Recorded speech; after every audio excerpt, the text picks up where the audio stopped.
Welcome back to the Blue White Tailgate Show. One of the interesting student athletes that we've had the privilege of covering at Penn State and with the football team has been Daryll Clark, who's back in the State College area and has also been mentoring Rob Bolden about the pressures of playing quarterback at Penn State. He's also trying to keep his dream alive as far as professional football. Our John Stroh catches up with number 17. You've mentioned John Huffnagel twice. Mm-hmm. One of the great quarterbacks, to come out of Penn State. What's it like? It's got to be good to have him in your corner, I would assume. Oh, definitely. I mean, once he realized I was still available, he couldn't believe it. No team in the NFL picked him up or anything like that, and the agent said no. So he was like, bring him up here if he's available. Bring him up. We want to try him out, and if he does what we ask him, we'll sign him. And I've sat down with him tons and tons of time, and he was more than happy to help me with anything that I had to get done. Figure out everything. And on the field, he kind of reminds me of Joe a little bit. He'd sit, scan the field, watch the defense, watch the offense, and if there's something he don't like, he's snapping right away. You know what I mean? So I can definitely see a little Joe Piney from that aspect, but he's a really good coach. Apple doesn't fall far from the tree. Yeah. The coaching apple, so to speak. The coaching apple, exactly. Obviously, I assume at some point you'd like to get another shot to come down south here to the NFL. What do you think you need to do to make that happen? I think the biggest knock for me when I first came out was my mechanics. There was a lot saying that I was a little too tight in the shoulders. My foot speed wasn't as fast as it needed to be. My follow-through was a little too high. The small things that the NFL coaches harp on. You have to be a technician to play quarterback in that league. So I went to work on that as much as I did, as much as I could. And, whenever the opportunity, is proposed to me again, I'll definitely show what I've learned within the past year or so. And I've definitely gotten better at those things that I was being knocked on. And, when I finally get that chance, I'll be excited to show what I have. And then I'll get a legit shot, at a camp down here, a rookie camp, OTA or whatever you have. And then, for free agents, like with myself would be, the preseason games that they have down here is what's big for every player. You have 4 games to prove that you're able to play on the big level. So we'll see what happens then. There's a rumor floating around that that you've been working with some of the other quarterbacks, especially Rob Bolden. Mm-hmm. I've been working with Rob. I've been working with all of them actually.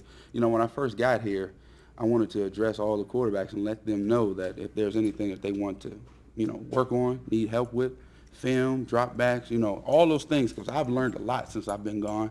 And, I'm more than happy to, display that to those guys. And, Rob would call, McGloin would call, hey, you want to watch some film, whatever, come on over. We'll go over all the games that you guys played last year. We'll talk about what you did good, what you should have done better, and those things like that. They've all taken advantage. I've worked with Newsom. I've worked with Paul. I've worked with Shane McGregor. You know what I mean? I've worked with McGloin and Rob, so it's been great. These guys are doing really well. I haven't got a chance to check those guys out at practice, but I definitely will tomorrow. What do you see in a Matt McGloin? What do you see in a Rob Bolden? Just since you haven't seen him on the field, but you've seen them in the classroom. I've seen them in the classroom, and all those guys are very attentive when Jay's speaking, and it seems like they're catching on to what he's trying to get across.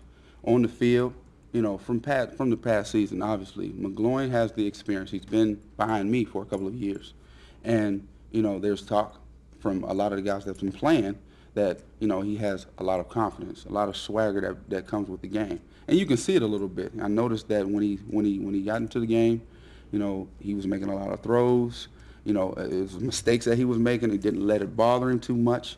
The things that you need in a quarterback, and it just seemed that the experience was there. It was just a matter of him getting a ton of more reps. And, eventually you just knew he was just going to take off and go.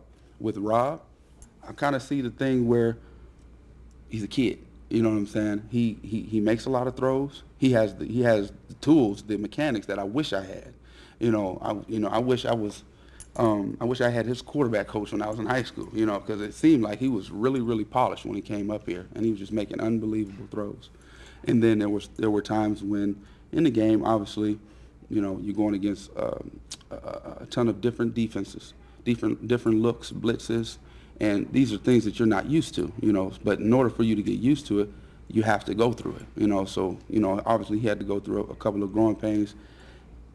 Can he be a great quarterback? Absolutely. I see with Rob and with McGloin, this spring ball is going to be important for all of the quarterbacks. But I mean, the coaches are going to do a good job of reopening the competition and giving everyone an equal opportunity to prove themselves that they can be the guy. When it was finally your turn, the competition was between you and Pat Devlin. It was a two-horse race. Yeah. It seems like right now, they almost have an embarrassment of riches at the quarterback position. I mean, they've got a list of guys that can all play.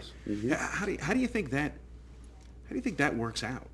It's tough. It's definitely tough on the coaches because you have to be as fair as possible. And when I mean fair, they have to get an equal amount of reps against the same teams, the first, the second, and the third, and to split it up, it'll be tough. And then you have to really critique everything, I mean, it has to be really, really tight. So these guys, the quarterbacks, have to really be on their game because there's not just the competition between two guys because you have so many guys that are capable of running the show. The coaches have to be really on P's and Q's when critiquing, and so do the players. And, it's all going to come down to who handles the huddle better, how does the team respond to the guys when they're in, and can you make the plays? That's what it really comes down to. Can you move the chains, and if need be, can you make the big play that'll break the game open? The last time we talked, I asked you this question. Do you think it's fair, the amount of scrutiny that a Penn State quarterback receives? And I remember an emphatic no. Yeah. No. Do you still feel that way? Now that you've stepped away, I mean, you've been away. This will be your second year away, and now you see these young guys. Do you still feel the same way? I still feel the same way because it happens on all levels.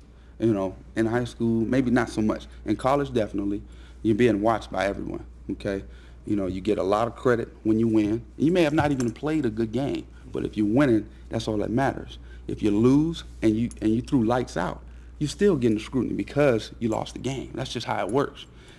In the CFL, in the NFL, that's just how it is. So I don't really feel that there's any kind of change. With McGloin or Rob, if things are not going well, you're going to hear it from people. That's just how it's going to. And that's one thing I wanted to tell those guys. Be prepared when you finally get in that seat. Everything's not going to go well. How do you handle that? How do you bounce back? And how do you handle the ignorant things that can come out of people's mouths about you on the internet, in the newspaper, through emails?